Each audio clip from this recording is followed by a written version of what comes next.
don't think they thought of Twitter. But in that, I am being facetious. But I say game, set, match Zuckerberg, because he's really learned his lesson. He really understands that it does matter, that you want to be committed to the community. And Facebook is Instagram is a really terrific product.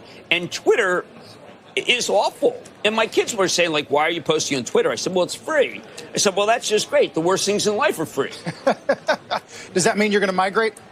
Are you going to move your content 100%. Delivery to Threads? I'll put some Twitter in just because I'm a masochist who doesn't mind being hated, but that's been the way of most of my life since fourth grade. All right, guys, so we got to talk about Elon Musk versus Mark Zuckerberg.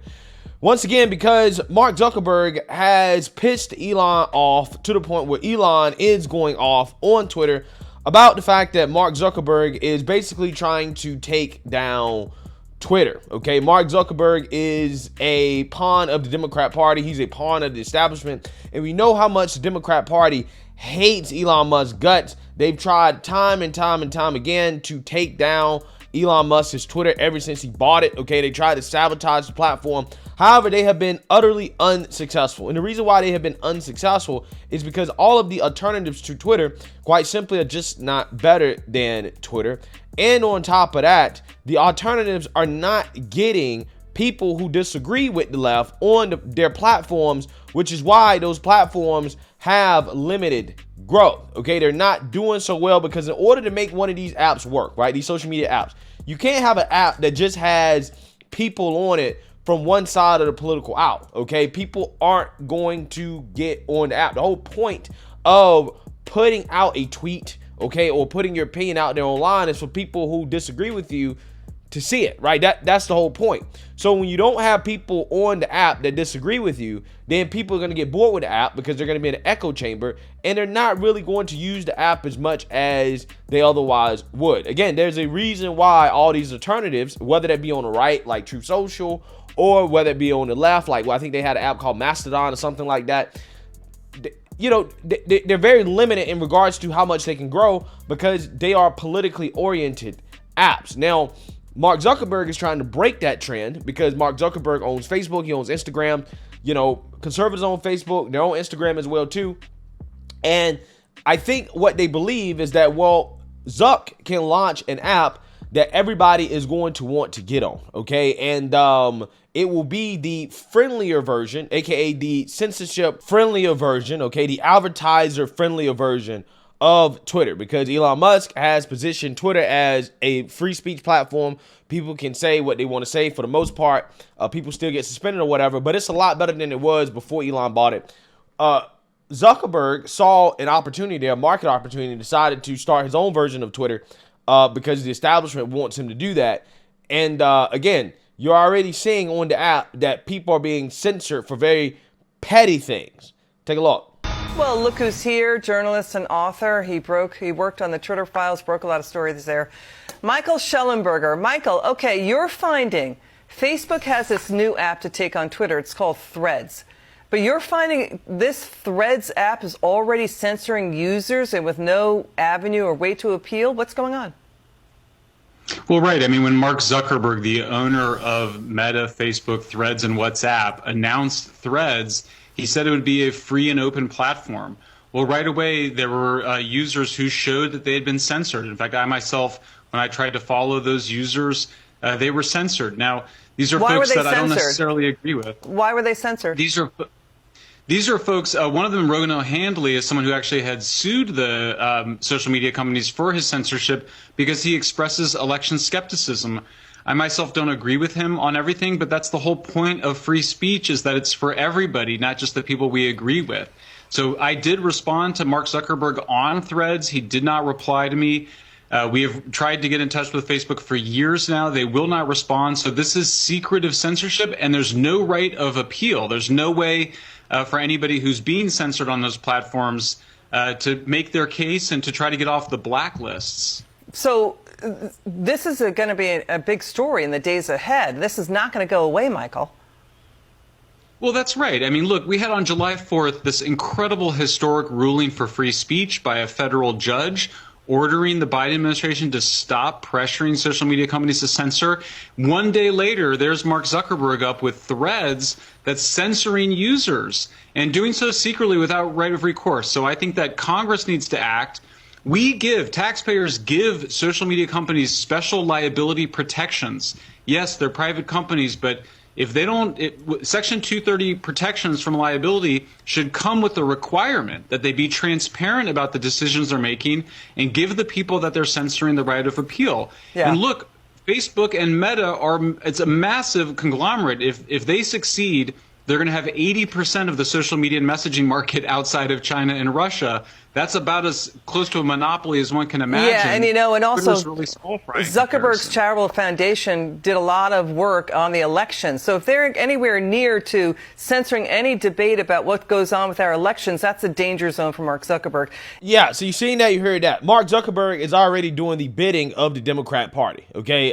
Because that's what this is. This is Mark Zuckerberg doing what Democrats are telling him to do, which is, hey, take down Elon Musk. Start an app, start a platform like Twitter. That's the exact copy of Twitter, in which you're going to have people get on that platform. Because, again, Mark Zuckerberg has the brand, right? He has resources. He has the brand to try to get people on his app. Because, again, they desperately do not want an even playing field where people's political opinions can be stated freely without having to worry about censorship based off politics. But, again, that's not the case when it comes to Mark Zuckerberg's app. And I want to read about this app because this is a fast-growing app, and I want to talk about it because conservatives, we got to step up to the plate here and to show that, hey, you know what? We're not going to support this platform. They should be getting the same treatment as Bud Light. Any conservative that's on Threads should be getting the same treatment as Bud Light, because the only way that Threads will work is if conservatives get on a platform. So I'm going to talk more about that, but I want to read more about what's going on here.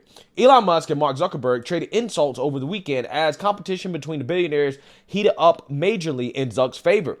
On its fifth day of existence, Meta's new Threads app hit over 100 million user signups, becoming one of the fastest growing apps in history. Meanwhile, Twitter's traffic is, quote, tanking, according to Matthew Prince, CEO of network service company Cloudflare, whose data shows that visits to Twitter have been in steady decline since Musk took the reins, a trend that accelerated slightly over the past few months. In response, Musk called for a, quote, penis measuring contest. Elon Musk a funny dude. Now, here's the thing. I don't buy into this idea that Twitter users have declined. I mean, that's in direct contradiction to what Elon Musk has been saying. I think the media is putting out this narrative because they want a self-fulfilling prophecy, right? They want people to think that Twitter's dying. Therefore, their behavior matches what they think is happening and that they leave the app. However, again, it hasn't worked, which is why Mark Zuckerberg has launched Threads, right? The reason why he launched Threads is because what the Democrats and the establishment have done to try to take down Twitter has not worked. Now, there's no doubt in my mind that if Jack Dorsey still was the CEO of Twitter, okay, if it was still owned by the previous regime, Zuck wouldn't be doing this, right? But again, this is just the Democrat Party in their attempt. They're using their pawn, Mark Zuckerberg, to try to take down Elon. It's really sad and pathetic. It really is. But hey, you know, this is capitalism, I guess, to a certain extent, and you got to welcome, you know, the competition. Threads, launched as a competitor and direct copy of Musk's troubled company, has surpassed even headline grabbers like ChatGPT with its growth. It's currently the most downloaded app on both iPhone and Android, according to analytics firm Sensor Tower. Quote, 100 million people signed up for Threads in 5 days. I'm not sure I can wrap my mind around that fact.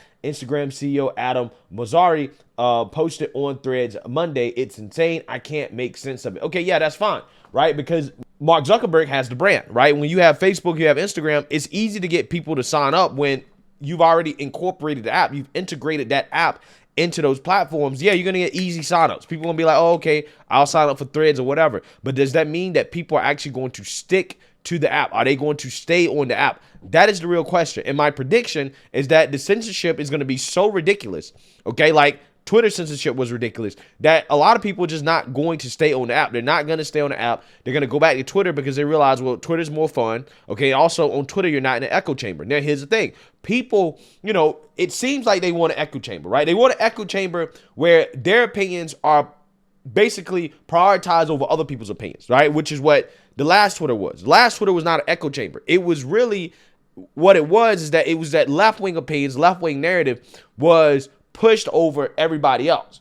Okay, but you still had conservatives on the app. This is why people want to be on the app. However, if you go to, a place like Threads, okay, and there's nothing but left-wingers up there, and there's no people on the right, no conservatives, they're not going to keep using the app because, again, you're going to be pissing into the wind, right, in regards to putting tweets out there or threads out there that, everybody's going to agree with, all right? I mean, it's not going to be fun.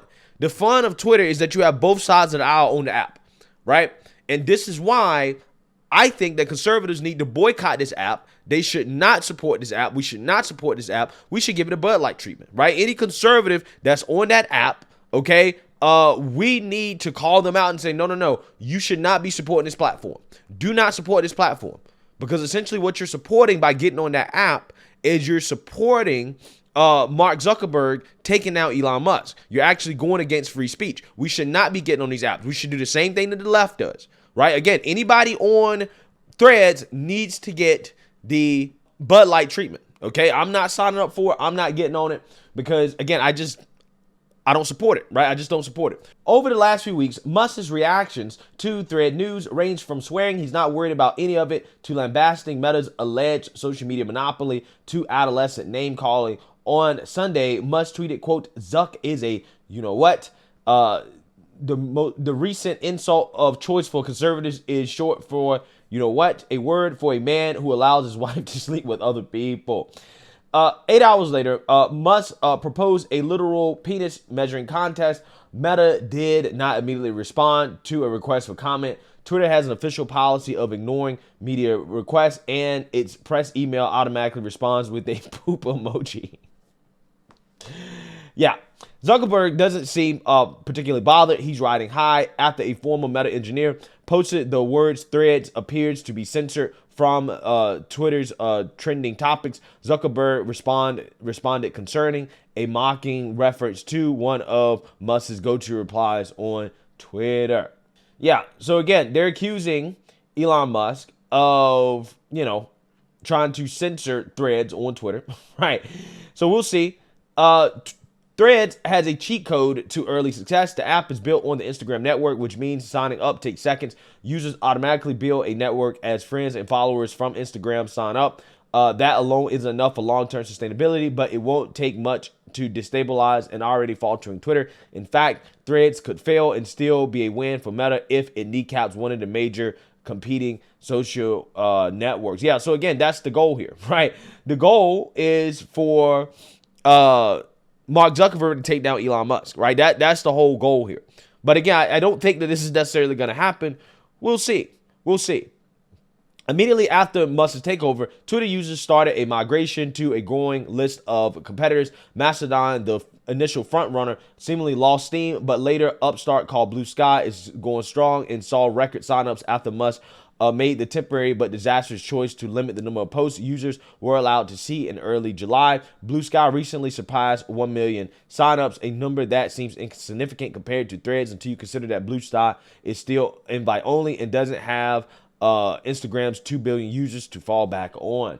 5 days in, Meta's executives are already on their third or fourth victory laps, starting with a self-congratulatory video. Instagram CEO Adam Mosseri filmed from his bed. In a series of posts, Mosseri promised to bring a number of basic features to the current bare Threads app, including hashtags, the ability to edit posts, and a page for trending topics. Mosseri also said his team is considering a feature that automatically archives posts after 30 days. Yeah, so again, will this actually work? I don't think so. We've heard this same song and dance about how Twitter's failing. Twitter's going to collapse. They're going to take down Twitter. We heard that in 2 or 3 years later, Twitter's still alive, right? Twitter is still going strong. So again, I don't necessarily buy into this idea that this app is going to take down Twitter. But again, the fact that this is being done by Mark Zuckerberg tells you everything you need to know about Mark Zuckerberg and his role, in the sense that he is a Democrat Party pawn, right? He is a pawn in the establishment, And because the establishment doesn't like Elon Musk anymore, they've now chosen Mark Zuckerberg as the guy to try to take down Elon, right? So we'll see if that works. I highly doubt it. Again, any conservatives that sign up for that app should get the Bud Light treatment. We should boycott the app. We should not be on that app. And that basically guarantees that it will fail. But let me know what you guys think. Make sure you like, comment, and subscribe. Most importantly, share a Black conservative perspective. Peace.